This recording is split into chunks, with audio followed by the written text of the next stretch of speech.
Eh bien, bonjour à tous. Tout d'abord, bienvenue et merci d'avoir répondu aussi nombreux à cette proposition de webinar. Donc aujourd'hui, là, nous avons une heure assez chargée. Nous allons traiter d'un lourd sujet qui est le gros hacking et ou comment booster votre croissance grâce à LinkedIn Ads. Donc pour ça, nous avons réuni une très belle équipe aujourd'hui. Nous allons passer tout de suite à l'introduction. Donc je vais commencer par me présenter. Déjà, je m'appelle Léo Simbaum. Je suis consultant en social ads chez AdsUp Consulting depuis un peu plus d'un an. Et donc, AdsUp Consulting, pour ceux qui ne le savent pas, est une boîte de conseil qui a une expertise dans le conseil spécialisé en acquisition et dans le digital. Et donc, à mes côtés, j'ai Najad Maoulida qui va se présenter. Donc, Najad Maoulida, j'ai rejoint AdsUp depuis l'année dernière, spécialiste en social media. Donc, ça fait 2 ans que je travaille sur des campagnes d'acquisition LinkedIn. J'ai commencé chez Talent.io. Et donc, aujourd'hui, nous sommes accompagnés aussi par les équipes de LinkedIn. Donc, nous avons tout d'abord Jean Casbeau. Bonjour Léo, bonjour à tous. Merci pour l'invitation. Donc, mon rôle au sein de LinkedIn, je suis directeur de compte et ça fait plus de 3 ans que j'accompagne des entreprises et des agences dans leur stratégie de communication média. J'ai avec moi Claire, qui est dans mon équipe aussi. Je te laisse te présenter, Claire. Oui, merci Jean et merci AdsUp pour l'invitation à ce webinaire.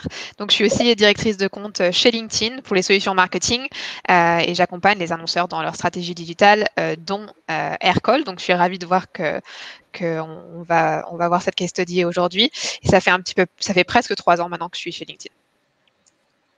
Alors, comme Claire l'a introduit, nous avons une petite surprise pour vous aujourd'hui car nous avons la présence de Yannick Marlot qui est Paid Acquisition Manager chez Aircall. Donc Yannick, je te laisse te présenter. Oui, bonjour tout le monde, ravi d'être là. De mon côté, j'ai rejoint Aircall début 2020 et je m'occupe de toute l'acquisition payante pour l'Europe et l'Australie. Voilà. Très bien. Donc nous travaillons main dans la main chez AdsUp avec LinkedIn pour travailler auprès de nos clients au jour le jour et en suivant l'évolution de la plateforme. Et donc le but à la fin de ce webinaire sera de vous présenter le cas d'Aircall avec un case study. Donc, nous allons tout de suite vous présenter un peu le déroulé de ce webinaire. Nous aurons 4 grandes parties. La première sera un overview de LinkedIn, de ses bonnes pratiques et de son contexte. Dans un deuxième temps, nous parlerons de la roadmap de 2021, de ces nouveaux produits, des nouveautés qui se font sur LinkedIn. Dans un troisième temps, nous aborderons les formats publicitaires. Donc, qu'est-ce qui fonctionne d'un point de vue plus technique en termes d'accompagnement, donc plus la partie un peu AdsUp. Et dans un dernier temps, le 4e temps sera le retour d'expérience. Donc, nous traiterons du cas de Aircall. Et à la fin, nous aurons une partie de Q&A. Donc, surtout, n'hésitez pas à poser des questions. Vous pouvez interagir directement dans le chat. Il y a un onglet questions prévu à cet effet. Donc, tout au long de la présentation, n'hésitez pas à poser vos questions et nous y reviendrons à la fin. Donc, nous allons commencer tout de suite avec la partie de l'overview de LinkedIn. Et donc, Jean, je te laisse la parole. Merci Léo. Tu peux passer à la slide suivante, s'il te plaît.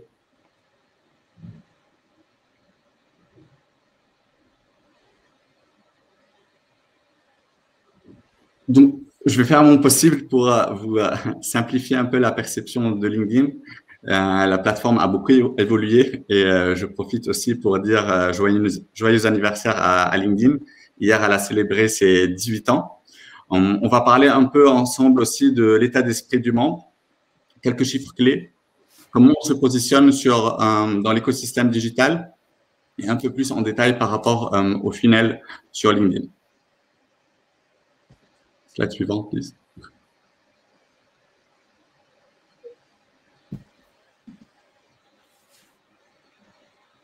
Donc, pour ceux qui se rappellent, c'était comme ça LinkedIn en 2008. Je partais là-dessus quand j'étais sur le point de donner ma démission ou quand j'étais sur le point de rechercher un job. Une plateforme pratiquement de recrutement perçue beaucoup comme une CV Tech. C'est la suivante. Aujourd'hui, LinkedIn a beaucoup évolué. On voit maintenant que c'est une plateforme de contenu. On a fait un virage à 180 degrés par rapport à ça, devenu aujourd'hui l'ADN de la plateforme. Donc, nous avons aussi développé des équipes de journalistes à Paris qui vont créer du contenu pour les membres. Du coup, le contenu qu'on va apercevoir le plus, et tu peux passer à la slide suivante, Ce sont les tendances marché, les tendances de votre secteur, des conseils de vos collègues ou des experts dans votre industrie et des nouveautés sur les marques que vous aimez et que vous suivez. Donc, en ayant ce type de contenu, ça a affecté un peu le comportement et la démarche aussi de nos membres sur la plateforme qui vont pas passer du temps, mais plutôt investir du temps pour s'informer et s'éduquer. Donc, ils vont aussi scroller bien plus lentement sur LinkedIn, ce qui va impacter la considération. Donc là, j'arrive au premier point différenciateur de LinkedIn. Toutes les plateformes aujourd'hui ont leurs points positifs et leurs points forts et leurs points négatifs. Mais ce qui va vraiment faire la force de la plateforme, c'est l'état d'esprit du membre sur LinkedIn. Aujourd'hui, nos membres sont ambitieux, ils sont rêveurs, ils ont plein d'objectifs. Donc, ils vont passer du temps sur LinkedIn pour s'informer, développer des opportunités business, développer des opportunités de carrière, se nourrir d'informations. Donc, cet état d'esprit aujourd'hui va vraiment avoir un impact au niveau de leur intention, donc leur intention d'achat. Et c'est ce qui aujourd'hui est le premier élément différenciateur de LinkedIn. Cette évolution a suscité une croissance énorme grâce à votre engagement, le suivi d'agences comme AdsUp auprès des annonceurs sur LinkedIn. Et on a vu une croissance jusqu'à atteindre 756 millions de membres dans le monde. Pour vous donner un ordre d'idée, cela représente 2/3 de la population active en France, donc 22 millions de membres. Et nous apercevons aussi une diversité au niveau de nos membres. Il n'y a pas uniquement des cadres qui travaillent à la défense. On va voir tout type de profil. Plus de 1,8 million d'auto-entrepreneurs.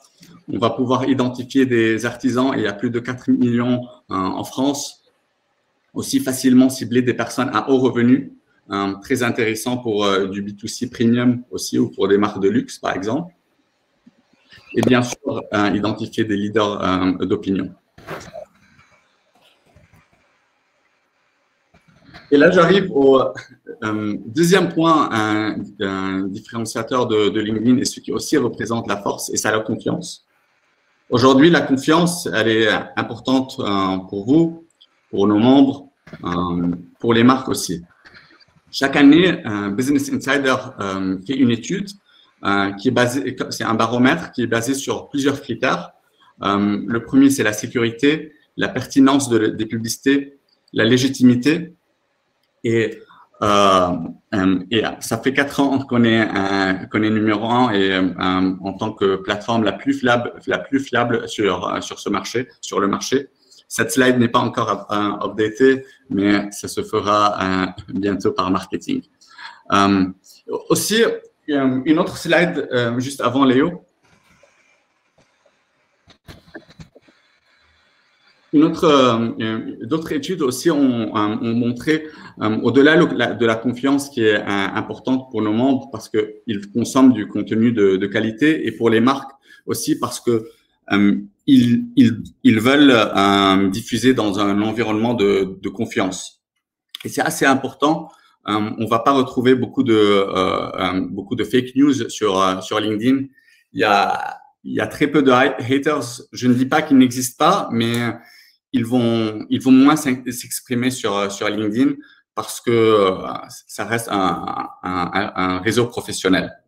Mais d'autres études aussi ont montré, et celle-ci est assez intéressante, je trouve, les utilisateurs sur LinkedIn, comparés aux autres, ont trouvé que les publicités sont les moins embêtantes et les moins relous, les moins intrusifs. Donc, on va pas avoir des pop-up, des publicités en cours d'une vidéo, pas d'interruption. Et ça, c'est quelque chose que nos membres valorisent. Tout ça pour dire que la slide suivante, que les gens n'aiment pas vraiment la publicité. Et ces 3% nous font un petit peu peur, mais Ce que je veux vraiment dire, c'est que le plus important aujourd'hui, c'est d'apporter de la valeur. Et c'est vrai, nos membres trouvent que la plupart des publicités et plus, c'est pas seulement les membres sur LinkedIn, mais je pense dans tout l'écosystème, la plupart des fois, c'est pas très relevant pour eux. Donc, quand on va apporter de la valeur, c'est là où on va bénéficier le plus. On va faire en sorte que le content marketing devient un moteur de recherche pour nos membres. Tu peux passer à la slide suivante, s'il te plaît.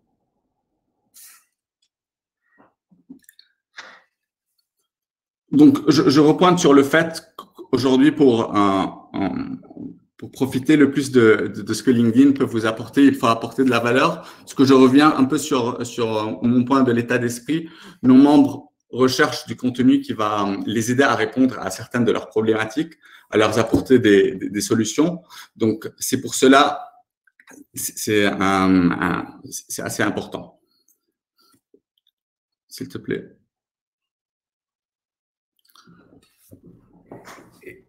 Et là, j'arrive donc à un point qui est un peu différent au-delà de ce que différencie LinkedIn. Donc, on a parlé de l'état d'esprit, la confiance, l'audience et la diversité des membres qui se trouvent.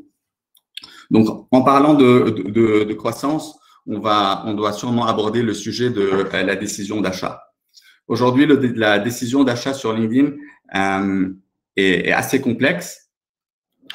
Surtout en B2B. Par exemple, nous, de notre côté, c'est pas notre VP qui va prendre des décisions par rapport à un certain logiciel ou à un certain service. Il y a plusieurs personnes qui vont être impliquées dans cette prise de décision. Ces équipes vont lui faire part de ses besoins. Il y a la finance qui va influencer, le juridique aussi. Donc, il y a vraiment plusieurs personnes qui s'impliquent. Même vous, parfois, si vous êtes en train d'acheter une voiture, vous allez plus vous contenter de partir chez un concessionnaire, mais plutôt demander à vos amis, lire des critiques en ligne, regarder des vidéos. Et une fois que vous rentrez chez le concessionnaire, votre décision est plutôt prise. Donc, slide suivante. Et ce qu'on aperçoit, c'est que 90% des acheteurs, surtout en B2B, ont déjà consommé pas mal de contenu avant la prise de contact. Donc, ça ne sert à rien uniquement d'identifier et de comprendre chaque client. C'est vraiment unique à chaque entreprise, le processus d'achat. Donc, il y a plein d'allers-retours. On voit bien que le parcours d'achat n'est pas du tout linéaire. C'est pour cela que votre site web fonctionne 24 heures sur 7. Vos campagnes doivent être actives en fil rouge. On ne sait pas à quel moment ça va convertir.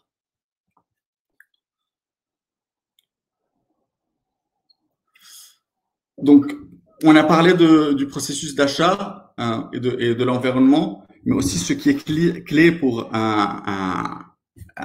booster votre croissance, c'est d'investir équitablement entre la marque et la demande. Vos campagnes de lead generation, demand generation vont fonctionner à court terme sur une audience qui est in-market et qui est réceptive et qui a un vrai besoin. Mais par contre, vos campagnes de notoriété, ils vont pas seulement capter la demande, mais créer de nouvelles. Donc, c'est très important aujourd'hui d'investir sur les deux aspects. Et la vraie valeur d'une marque, aujourd'hui, c'est qu'elle génère une demande sur le long terme et ce qui va avoir un impact sur les ventes futures. Donc, là, on aperçoit sur le graphe que c'est vraiment nécessaire de faire les deux, du content marketing qui regroupe du demand gen et de la marque pour que ça soit vraiment, pour que vous boostez votre croissance le plus rapidement possible. Donc, sur la slide suivante,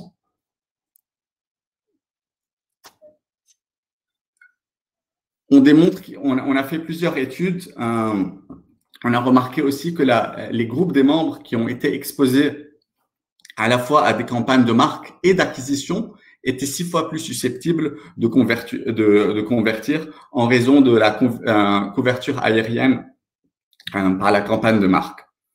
Donc, un vrai intérêt pour à double exposé.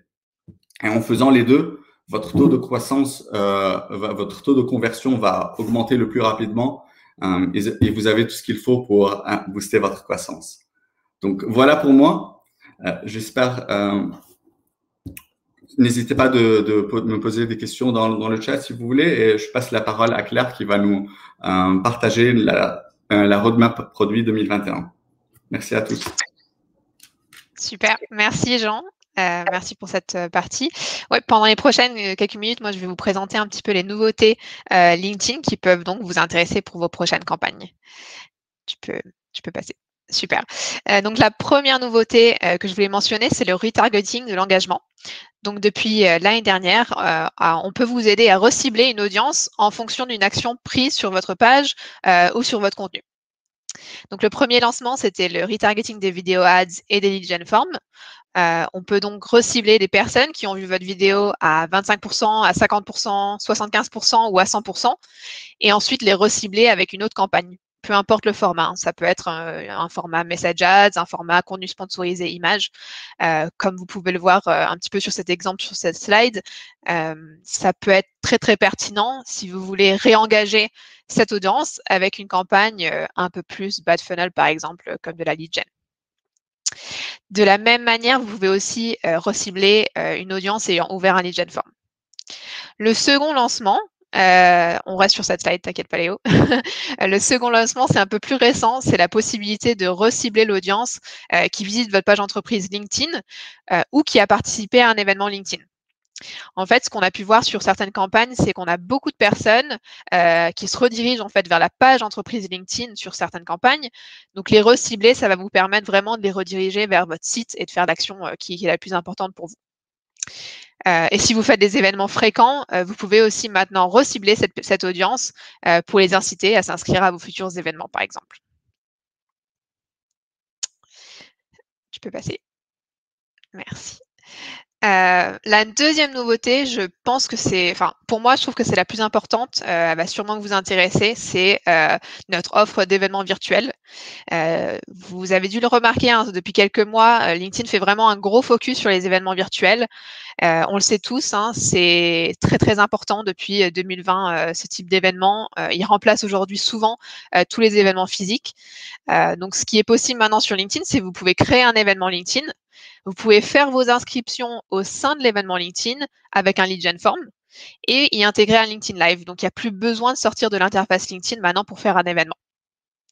D'ailleurs, ce mois-ci, on sort un nouveau format publicitaire qui s'appelle les Event Ads. C'est un format publicitaire qui va vous permettre de générer des inscrits à votre LinkedIn Event. Pour le moment, c'est juste une bêta et normalement, d'ici, je crois, la fin de la semaine ou peut-être la semaine prochaine, tout le monde aura accès à ce format. La dernière nouveauté sur la slide, c'est que quand vous postez votre événement en organique, maintenant, vous pouvez aussi le booster facilement directement de votre page entreprise plutôt que d'aller dans Campaign Manager et de créer toute la campagne dans Campaign Manager.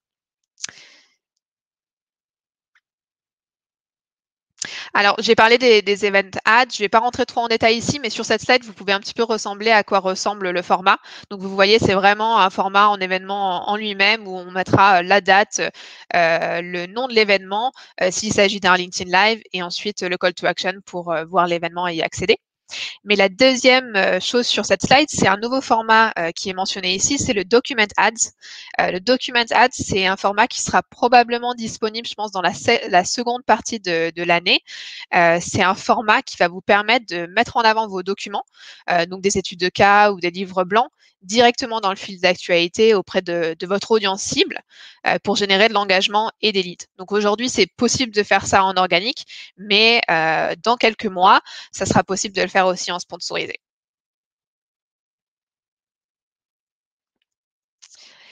Et enfin, la dernière nouveauté que je voulais mentionner aujourd'hui, c'est les LinkedIn Stories.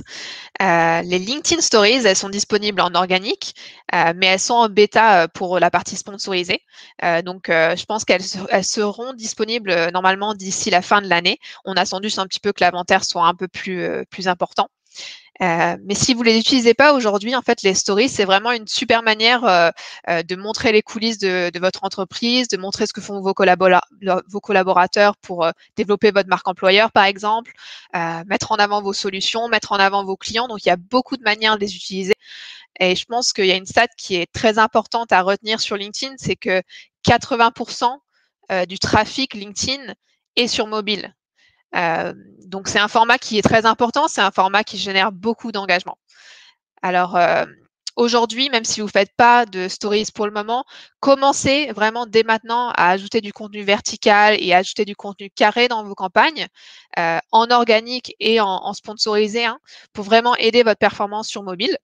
Et puis, dès que les Stories Ads seront disponibles à tous les annonceurs, vous pourrez les activer directement. Il n'y aura pas besoin de créer des nouveaux contenus. C'est tout pour moi de côté nouveauté. S'il y a des questions, je serais ravie d'y répondre dans le chat ou à la fin du webinaire. Merci beaucoup Claire pour ces nouveautés. Donc, c'était très instructif et je pense qu'on va pouvoir faire plein de super choses avec tout ça. Donc, moi, je vais continuer avec la partie des formats publicitaires performants. Donc, c'est un peu plus les formats historiques et comment bien les utiliser au travers du ciblage. Donc, dans un premier temps, je vais revenir sur… Pardon, excusez-moi pour le défilement. Je vais revenir sur les 3 C les plus importants pour LinkedIn. Donc, Jean a eu l'occasion de vous parler un peu du contexte et du contenu. Le contenu est de plus en plus primordial aujourd'hui sur LinkedIn, donc dans la publicité. Mais ce qui est aussi très efficace et très important, c'est la pertinence du ciblage. Donc, nous allons voir ensemble les premières brides de comment bien penser un ciblage. Donc, tout d'abord, il faut réussir à définir son objectif. Donc, il est très important de penser sa stratégie. Donc, ici, j'imagine que je ne vous apprends rien, mais il faut respecter les logiques du tunnel marketing. Donc, je rebondis un peu sur ce qu'a dit Jean. L'important, c'est d'apporter vraiment de la complémentarité. Il est difficile de se baser uniquement sur de la conversion ou sur de la considération qui est plutôt milieu de funnel. Mais le but, c'est de réussir à marier un peu les deux pour créer de la notoriété de marque et amener l'utilisateur vers de la conversion.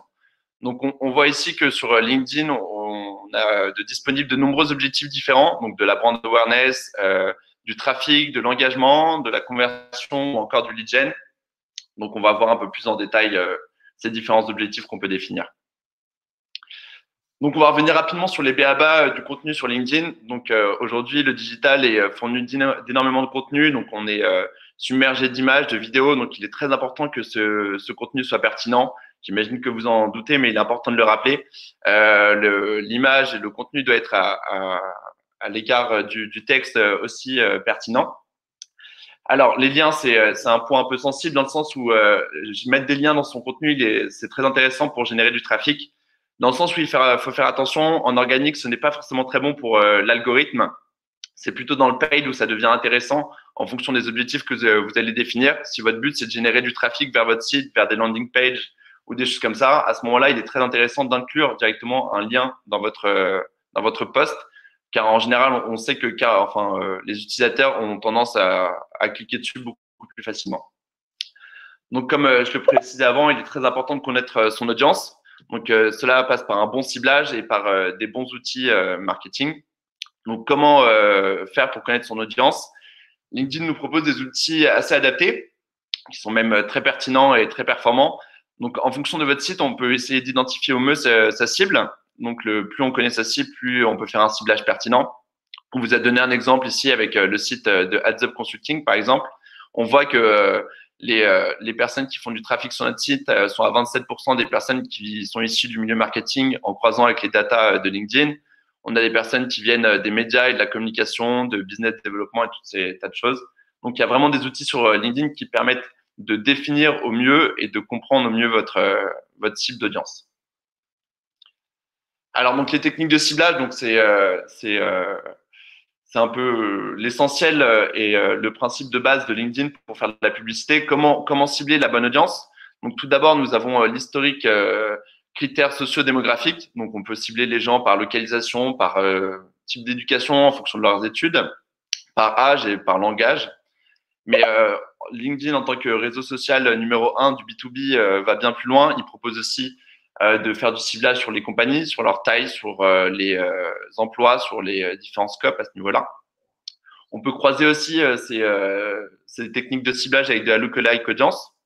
Donc, on peut utiliser la data historique de votre site avec l'insight tag pour générer des jumeaux marketing. Donc, pour ceux qui ne sont pas totalement familiers avec ce contexte, ça veut dire qu'on va essayer de définir la typologie clé de quelqu'un qui a converti pour essayer de dupliquer un peu cette personne et d'aller voir les critères qui correspondent chez d'autres personnes pour aller chercher des audiences qui seraient susceptibles de convertir. Pardon. Et le grand intérêt aussi de LinkedIn aujourd'hui, ce sont les custom segments. Donc, ils ont rassemblé un peu par typologie et par grand secteur les groupes d'intérêt.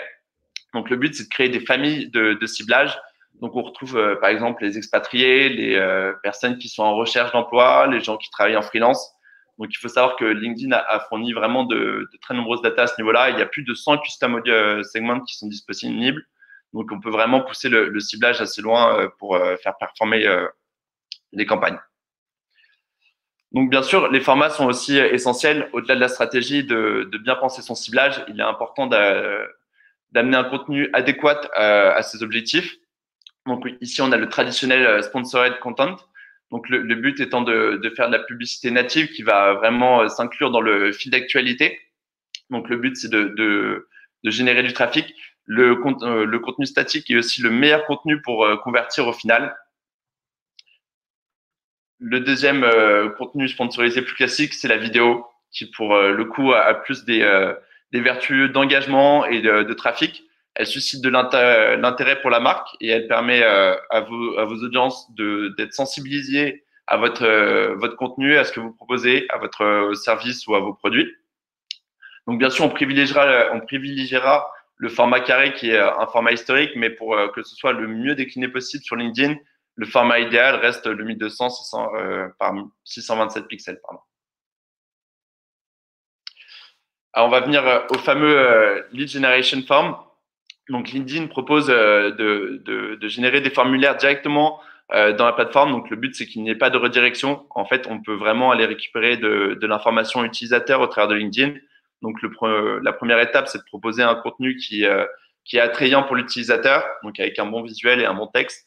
Et pour récolter de la donnée après, on peut vraiment choisir différents niveaux de qualité pour la donnée utilisateur. On peut aller vraiment de la simple adresse email, numéro de téléphone, nom, prénom, à plusieurs questions un peu à choix multiples que vous pouvez définir dans vos campagnes pour avoir plus de granularité au niveau de l'information. On retrouve aussi le carousel ads, qui est un format historique qui fonctionne très bien. Donc, le but du carousel, comme vous devez sans doute le savoir, c'est de raconter une histoire. Le but, c'est vraiment d'expliquer votre produit, d'expliquer la plus-value, d'expliquer votre service. Donc, au travers de 4-5 images statiques, vous pouvez aller jusqu'à 10. C'est de raconter une histoire qui se suit, qui du coup met en valeur votre image de marque et votre notoriété. C'est aussi un format qui convertit assez bien.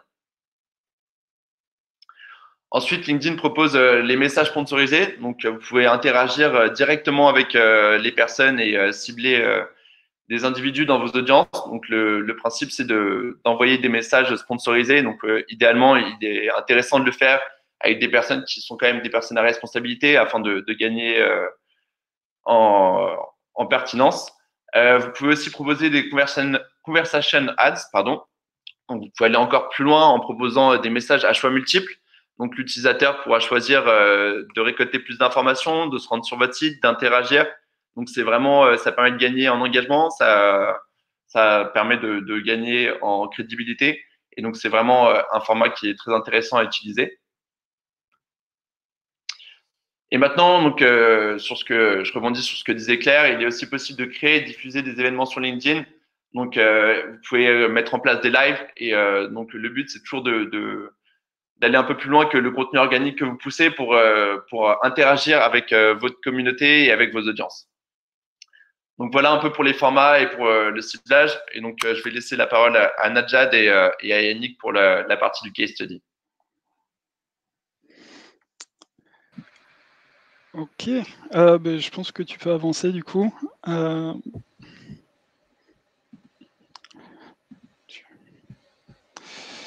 Ouais, super. Du coup, je vais commencer par présenter un peu Aircall pour les gens qui ne connaissent pas forcément. Donc, Aircall, c'est une solution de téléphonie 100% cloud pour les entreprises. On s'intègre aux outils business des entreprises. Donc, aujourd'hui, on a plus de 80 intégrations. Parmi elles, on a Salesforce, HubSpot, Zendesk, Slack ou encore Intercom.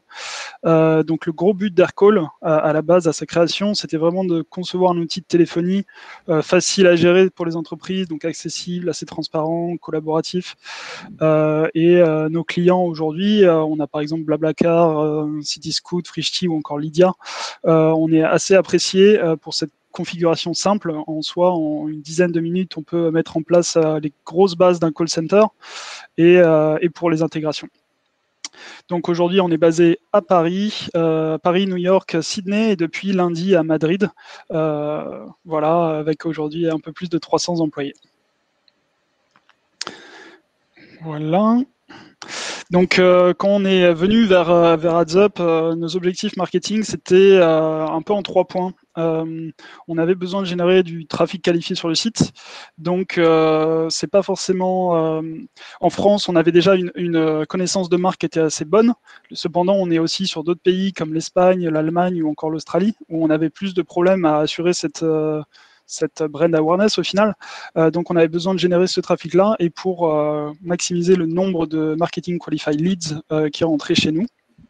La deuxième étape, c'était en fait de réussir à transformer ces leads marketing en leads prêts pour les commerciaux, en sales qualified lead.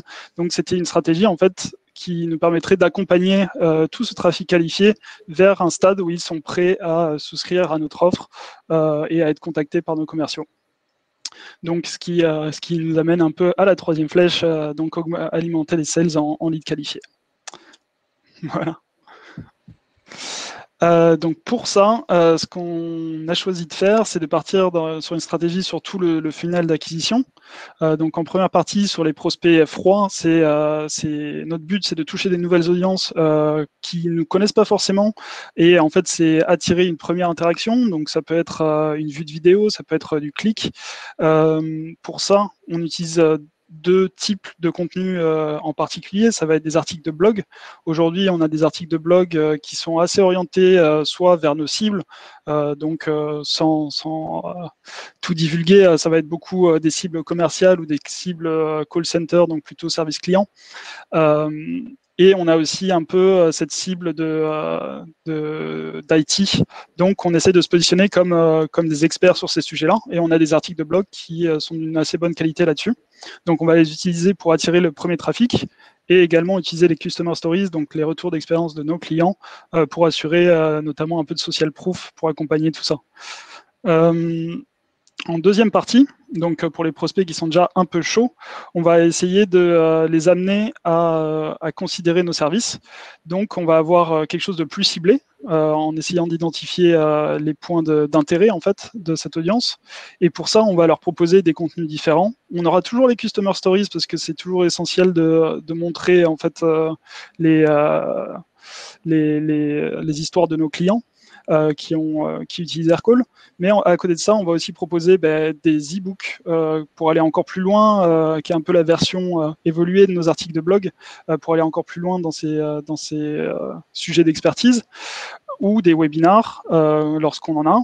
Ou encore, en fait, on a une vidéo de démo qu'on va utiliser qui présente vraiment de fond en comble le produit, qui dure entre 10 et 15 minutes. Et après ça, donc ça nous amène à la dernière étape qui est vraiment de convaincre, et donc c'est un peu le but de tout le monde en général, donc d'attirer vers la conversion. Et pour ça, donc c'est vraiment cibler l'audience qui a montré les bons intérêts et mettre avant notre produit pour attirer les gens à convertir sur notre site. Voilà. Donc là-dessus, avant de passer la main à Najad, donc la stratégie qu'on a adoptée, c'est de partir sur beaucoup de formats différents et aussi optimiser le coût des campagnes, parce que comme c'est la problématique avec beaucoup de gens qui travaillent chez l'annonceur, il faut pouvoir justifier le budget et donc montrer les performances afin d'en débloquer un peu plus tous les mois. Voilà. Oui, donc comme Yannick l'a introduit avec notre stratégie format, ici en fait l'objectif pour nous ça va être d'aller vers du multiformat. Donc en haut de funnel par exemple, on va privilégier des formats impactants. Donc en l'occurrence, on va avoir ici le sponsor content image. Donc en gros, ce qu'on cherche à faire ici, c'est diffuser des case studies en fonction des cibles également, que ça soit des commerciaux, que ça soit des personnes qui travaillent dans l'IT. Donc là, on a un exemple d'un case study en Allemagne avec SumUp. Donc, une belle réussite pour nous. Donc, c'était l'occasion d'aller prouver auprès du public allemand. Il faut savoir qu'étant donné qu'on déploie des campagnes sur différents pays, donc c'est pas les mêmes problématiques. Aircall n'a pas la même notoriété en France ou par exemple en Espagne ou en Allemagne. Donc, du coup, des pays comme l'Allemagne où on n'a pas encore atteint une certaine notoriété, on va beaucoup plus privilégier des formats Impacta, notamment ici le sponsor content, qui va pousser les gens à visiter à visiter notre site internet, à considérer la marque et également à se renseigner sur les différents services d'Aircall. C'est la slide suivante. Donc, ici, on a un exemple de sponsor content vidéo. Donc, nous, on utilise le sponsor content vidéo pour amener les personnes à considérer Aircall. Donc, en fait, notre stratégie va consister à diffuser du contenu vidéo, c'est-à-dire des extraits, que ce soit de la démo vidéo ou des extraits des contenus de co-acquisition. Là, récemment, il y a eu en tout cas une ads avec HubSpot où on expliquait comment ça se passe l'intégration Aircall et HubSpot. Donc, on va vraiment pousser ces vidéos-là avec une stratégie d'optimisation à la vue. Parce que l'idée ici, c'est vraiment de favoriser la mémorisation publicitaire, mais pas de chercher des clics ou des personnes qui vont forcément arriver sur le site Internet. Et on verra dans les prochaines slides pourquoi on va plutôt privilégier une optimisation à la vidéo vue versus une optimisation sur du trafic ou de la conversion. Tu peux passer à la slide suivante, Léo. Donc là, on a un exemple du format Textad. Le format Textad qui est très peu exploité aujourd'hui, mais nous, on l'utilise généralement pour générer du trafic qualifié sur le site Internet, mais également générer des conversions. Ce qu'il faut noter, c'est que c'est un format qui est aujourd'hui uniquement disponible sur desktop, mais je peux vous garantir que vous n'allez pas rencontrer des problèmes liés à l'inventaire. Donc, c'est plutôt cool.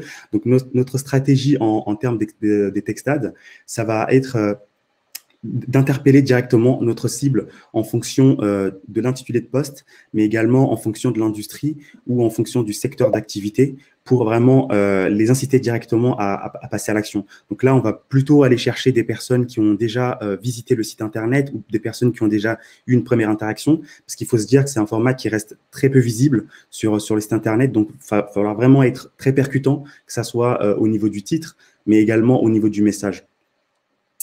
Donc, voilà, tu peux passer à la slide suivante. Donc ensuite, en termes de stratégie de ciblage, donc sur les campagnes d'acquisition, les campagnes de Customer Stories ou des campagnes d'articles de blog, on est sur des audiences un peu plus froides. On va adopter une stratégie qui consiste à cibler par job title, par industrie, par fonction, en fonction des différentes campagnes également qu'on va déployer. Donc sur les campagnes de milieu de funnel, les campagnes de démo vidéo, là, on va plus se positionner sur du lookalike, des personnes qui ont converti, du lookalike des personnes qui ont vu nos vidéos. On va vraiment cloner nos audiences. Et enfin, sur la partie conversion, qui intéresse bien évidemment tout le monde. Donc là, on est vraiment sur une stratégie 100% retargeting. Donc, ce qu'il faudrait se dire, c'est qu'il faut toujours commencer par la segmentation. Parce qu'aujourd'hui, la segmentation, ça reste le pilier pour atteindre ces objectifs de conversion sur LinkedIn. C'est ce qui va permettre d'avoir des publicités natives et par ailleurs mieux acceptées par notre cible. Donc, on peut imaginer des campagnes en fonction des visites, donc que ce soit des personnes qui ont visité des pages dédiées, par exemple, aux business développeurs, des pages dédiées aux fonctions support ou uniquement des campagnes de conversion. On va vraiment avoir différentes campagnes, donc avec différents formats. Donc, une campagne qui va être égale à une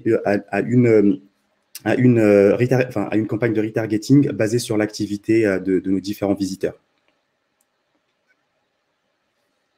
On peut passer à la slide après, Léo. Hop.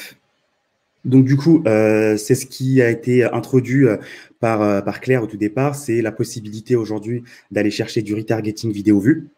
Donc, nous, comme je vous ai expliqué au début des formats que nous privilégions, donc en contenu vidéo, on va diffuser des extraits de la démo vidéo ou des campagnes de co-acquisition. Donc, on va par la suite, dans des campagnes de conversion, dans des campagnes de milieu de funnel, aller chercher des personnes qui ont vu notre vidéo à 50%, 75%. Ce qu'on peut se dire, c'est qu'une personne qui regarde une vidéo d'1 minute à 75% ou 50%, ça reste quand même une personne qui est très intéressée par le produit. Donc, on va exploiter davantage ce format de retargeting pour justement donc, multiplier les points de contact et avoir différentes approches. Donc ici, alors l'idée sur LinkedIn, donc c'est toujours d'être dans une démarche de test and learn, et donc notamment toujours de se dire comment je peux tirer le maximum d'enseignements grâce aux outils LinkedIn. Donc ici notamment on a les performances démographiques, quelque chose qui est disponible en tout cas sur toutes les personnes qui font des campagnes LinkedIn. Donc on va aller regarder la typologie des personnes qui convertissent, leur job title, le secteur d'activité, la taille d'entreprise, la fonction. Et donc, tous ces éléments-là, il faut toujours se poser la question, comment je peux les utiliser? Donc, nous, on va plutôt les utiliser pour affiner notre ciblage en continu. Donc dégager les fonctions qui ne convertissent pas, dégager les job titles où on diffuse beaucoup d'impressions et qu'on n'a pas forcément de conversion. Mais on peut également utiliser en tout cas ce type d'insight pour développer des visuels qui vont être basés sur les industries ou les tailles d'entreprise qui convertissent le mieux. Mais également, on peut utiliser ces enseignements pour avoir des messages publicitaires qui vont vraiment perçus d'une façon native par nos différentes audiences. Tu peux passer à la slide d'après, Léo.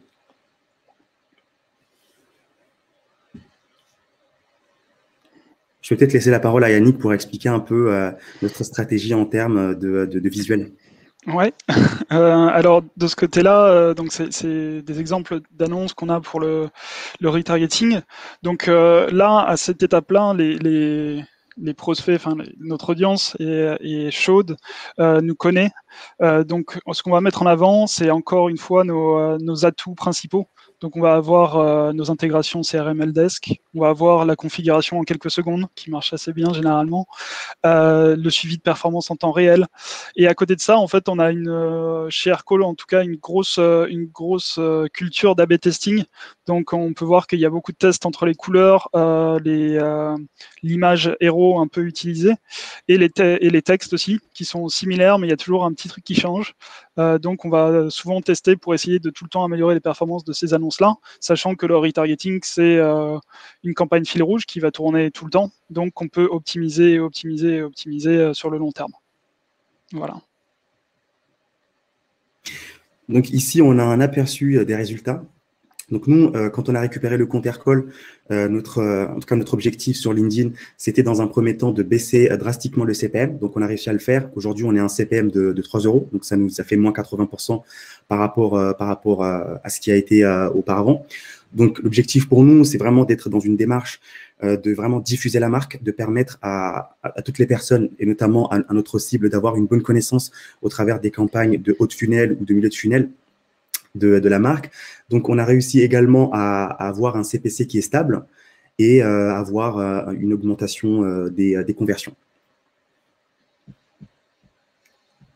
Donc, je ne sais pas si Yannick, tu voudrais rajouter quelque chose d'après ton feedback par rapport aux résultats. Pas beaucoup plus, mais en effet, oui, les impressions, c'est quelque chose qu'on voulait. C'est quelque chose qu'on voulait surtout pour les pays un peu plus récents chez nous, l'Espagne, l'Allemagne et l'Australie. Donc, on a réussi à faire ça en baissant le coût d'impression, mais en gardant un CPC stable, avec une augmentation des conversions. De notre côté, c'était tout bénef pour Aircall, quoi.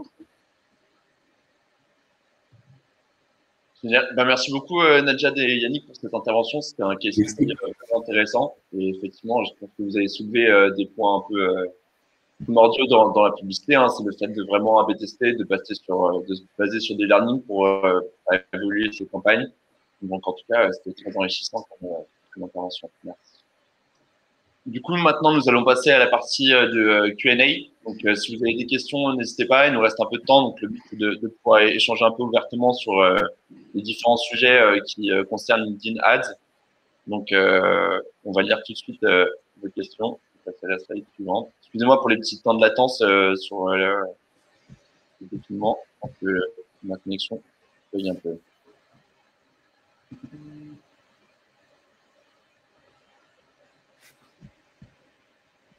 Alors, je vais prendre les premières questions. j'ai pris la première question, pardon. Tous les combien optimisez-vous les campagnes de retargeting par rapport à Aircall? Peut-être que tu veux répondre à ça, Najad? Oui, alors, nous, on est vraiment dans une démarche de faire confiance à l'algorithme sur des campagnes de retargeting. Ce qu'on fait vraiment, au lieu de tout le temps faire des modifications et de relancer l'algorithme, on va vraiment se poser des questions sur la segmentation et la typologie de messages à mettre en place. Donc, une fois qu'on a lancé les campagnes, on essaie de réaliser des optimisations une fois par semaine. Donc, on n'en fait pas tout le temps parce que ça n'a pas de sens. Ça risque de relancer à chaque fois l'algorithme. Donc, une régularité de une fois par semaine ou une fois toutes les 14 jours. Après, tout va dépendre tout à fait des résultats. Parce que si on voit qu'il n'y a pas du tout un bon CTR, il va falloir se plancher et mettre en place des nouveaux visuels ou des nouveaux textes. Mais généralement, on optimise les campagnes du retargeting une fois par semaine. Merci beaucoup. Alors, du coup, deuxième question de Marwa. Donc, quelques astuces, conseils pour avoir la bonne audience. Donc, je pense que ça, c'est un peu ce qu'on a pu dire tout à l'heure. C'est vraiment d'essayer de segmenter ses audiences et d'être le plus proche de sa cible, de son personnel. Donc, pour ce faire, il est vraiment important d'utiliser dans un premier temps, je pense que les lookalikes. Si vous avez déjà récolté suffisamment de données sur votre site web ou si vous avez des bases de données assez fournies, c'est vraiment déjà un outil très pertinent dans un premier temps. Après, encore dans des phases d'A/B test et de learning, il est intéressant de tester des centres d'intérêt en parallèle. Et le but, au fur et à mesure, c'est vraiment de toujours mieux comprendre sa cible du coup sur LinkedIn pour approcher au mieux son audience. Et donc vraiment, ça passe par de l'A/B test et du coup par de l'apprentissage. Donc c'est là où je rejoins encore Najat par rapport au retargeting sur le fait où il faut laisser à chaque fois quelques jours d'apprentissage pour comprendre un peu ce qui fonctionne et ce qui ne fonctionne pas. Je peux ajouter quelque chose, Léo, si ça ne dérange pas. Si vous ne connaissez pas votre audience sur LinkedIn, ou en tout cas les critères LinkedIn, ce que je vous conseille de faire, c'est d'ajouter l'insight tag sur le site et de regarder les données démographiques du site, comme l'avait mentionné un petit peu Léo dans sa partie. Ça vous permet de voir un peu par rapport aux critères LinkedIn, donc fonction, niveau hiérarchique, taille d'entreprise, à quoi ressemble votre audience. Et si les personnes qui viennent sur votre site sont bien les personnes que vous souhaitez cibler ou non. Et ensuite, quand vous commencez votre campagne, on va toujours vous recommander de ne pas trop commencer sur une audience trop ciblée. Commencer avec une audience un peu plus large, avec des fonctions et des niveaux hiérarchiques plutôt que des intitulés de poste, parce que vous allez trop vous limiter en fait si vous commencez avec une audience trop niche. Et ensuite, regardez bien les données démographiques des performances de vos campagnes pour affiner si besoin. Ouais, merci beaucoup. Effectivement, j'ai pas suffisamment insisté sur l'insight tag, mais c'est vraiment le tag qui permet de récolter de la data et donc c'est vraiment essentiel pour mener à bien de la publicité sur LinkedIn. Du coup, question suivante. Les performances du retargeting n'est pas affectées par la mise à jour iOS pour de la conversion. Du coup, ça, je vais peut-être vous laisser répondre les équipes de LinkedIn. Il n'y a pas vraiment d'impact avec la mise à jour de iOS parce que la plupart de notre targeting et retargeting sont basés sur de la first party data. Là, donc les données des membres sur leur propre profil. Là, on va avoir un impact sur iOS. Ça sera plutôt sur notre LinkedIn Audience Network. Aujourd'hui, en lançant des publicités, on va pouvoir activer aussi la diffusion sur des sites partenaires. Et sur cette partie, il y a un petit impact à cause d'iOS. Donc, ça reste minime de notre côté. Merci beaucoup pour cette réponse. Alors, je vois du coup que vous êtes très réactif sur le chat et en termes de réponse, donc c'est super. Donc, il y a plein de liens qui vous sont partagés pour avoir accès aux différents supports et les choses comme ça si vous avez des problèmes sur vos campagnes. Donc, en termes d'accompagnement, est-ce que vous avez des questions peut-être un peu plus globales ou est-ce que vous, les speakers, vous souhaitez qu'on vienne sur un sujet un peu plus particulier?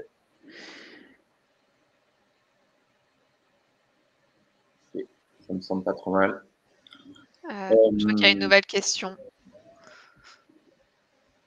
Le ciblage par centre d'intérêt se fait page abonnée LinkedIn ou bien le ciblage par centre d'intérêt, il regarde plusieurs choses, mais ça va être le comportement de l'audience sur LinkedIn, donc le type de personne ou d'entreprise qu'on suit sur LinkedIn et le type de contenu avec lequel on interagit. Et je crois que ça prend aussi en compte les recherches Bing. Donc, Oui. tout ça ensemble. Donc, ça peut être très bien les pages avec lesquelles vous interagissez, enfin, toutes les interactions que vous faites sur LinkedIn. Définir un peu votre profil digital sur cette plateforme. Et jeter un coup d'œil parce qu'il y en a, il me semble, 11 ou 15 nouveaux centres d'intérêt qui ont été ajoutés dans les dernières semaines. Si vous avez une solution, un logiciel, notamment, il y a beaucoup d'options. Par exemple, je sais que pour Aircall, il y a un centre d'intérêt spécifique pour le type de solution, ce type de solution. Donc, jetez un coup d'œil pour voir s'il y a des choses qui vous intéressent pour votre audience. Oui, et pour compléter aussi sur la partie ciblage, on a aussi développé les caractéristiques des membres. Donc aujourd'hui, on va pouvoir cibler des personnes qui sont ouvertes à la formation, qui voyagent souvent. Donc on analysera comment leur IP change. Et on va pouvoir aussi cibler les entreprises par taux de croissance, donc et aussi par en fonction de leur chiffre d'affaires. Donc à partir de 100 millions, 1 milliard et voire plus. Il y a aussi peut-être un détail qu'on n'a pas suffisamment appuyé au terme du ciblage, c'est peut-être le principe de l'exclusion. Donc, comme le disait Claire, il est important de pas trop se restreindre au niveau des audiences qu'on souhaite cibler. Donc, il est intéressant de rester assez large. Mais si on sait vraiment qu'on a des cibles qu'on ne souhaite pas intégrer à notre audience, il est vraiment possible d'aller loin dans l'exclusion. Donc, ça peut être par centre d'intérêt, mais ça peut être aussi par liste de données, donc CRM ou des choses comme ça. Donc, on peut vraiment essayer de gérer au mieux son ciblage de cette plateforme.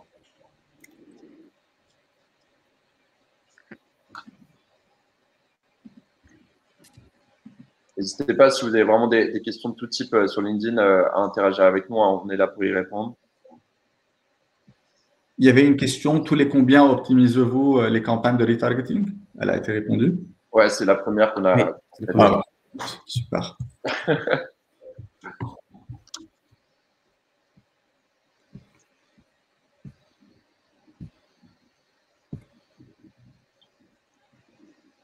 En tout cas, ce qui est super intéressant, Claire, ce que tu disais, c'est que tous ces nouveaux formats-là qui arrivent sur la plateforme aussi, c'est vraiment des nouvelles pratiques un peu qui vont évoluer. Donc, on va pouvoir tester plein de nouvelles choses avec les annonceurs et du coup, trouver de nouvelles manières de faire de l'acquisition ou de développer de la considération, tout ça. Donc, ça a l'air d'être vraiment super. Là, on a une question de Dunia Ilali qui demande de clarifier comment le budget alloué impacte la performance d'une campagne. Je ne sais pas qu'est-ce qui veut se lancer, mais c'est une question très intéressante, je trouve. Si vous voulez, je peux faire une première partie et après compléter si vous avez d'autres choses à dire par rapport à ça. Donc, encore une fois, c'est ce dont on parlait tout à l'heure. En fait, tout dépend en fait de vos objectifs. Donc, il est intéressant.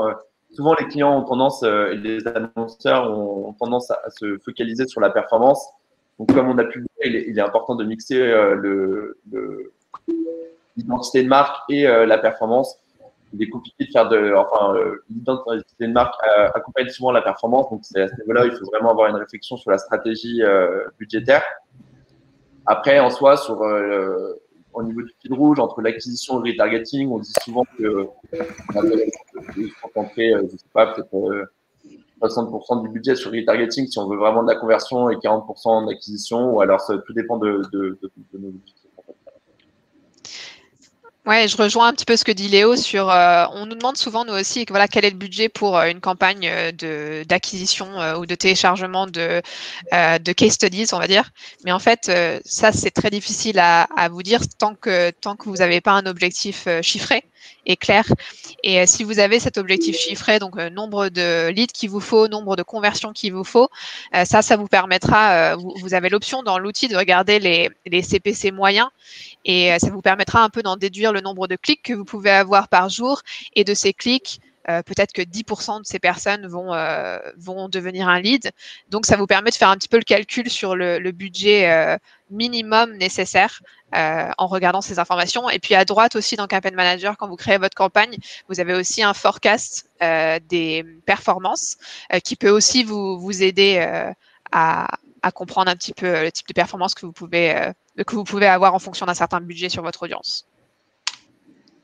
Par par exemple, je sais que moi, je peux citer un cas où avec un client, on faisait beaucoup de lead génération, on a fait un peu sur le long terme et au final, on a réussi à se lancer aussi un peu dans de la considération et dans la brand awareness. Et au final, au fil du temps, la page a gagné de nombreux abonnés, on gagnait vraiment en social proof, donc ça veut dire qu'il y avait de l'interaction avec nos publicités, donc ce qui est vraiment un gage de sécurité pour les audiences en fait et pour les utilisateurs qui voient les publicités.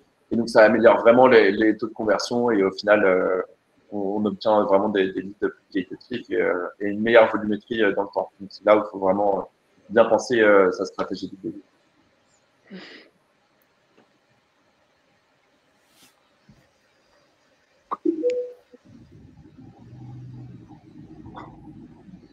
Il nous reste quelques minutes si vous souhaitez poser des dernières questions.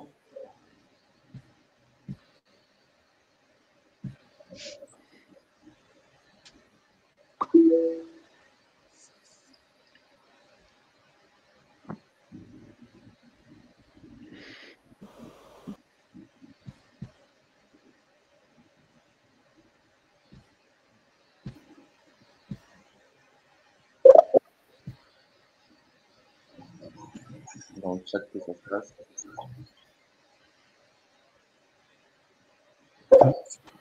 Ah. Bah, merci, c'est un plaisir. Merci. Bon, en tout cas, on espère que la présentation vous a plu. Donc, surtout, n'hésitez pas à revenir vers nous si vous avez d'autres questions supplémentaires. On n'hésitera pas à vous répondre avec les équipes de LinkedIn et au sein d'AdZup. Si vous avez besoin des conseils ou si vous êtes tout simplement intéressé pour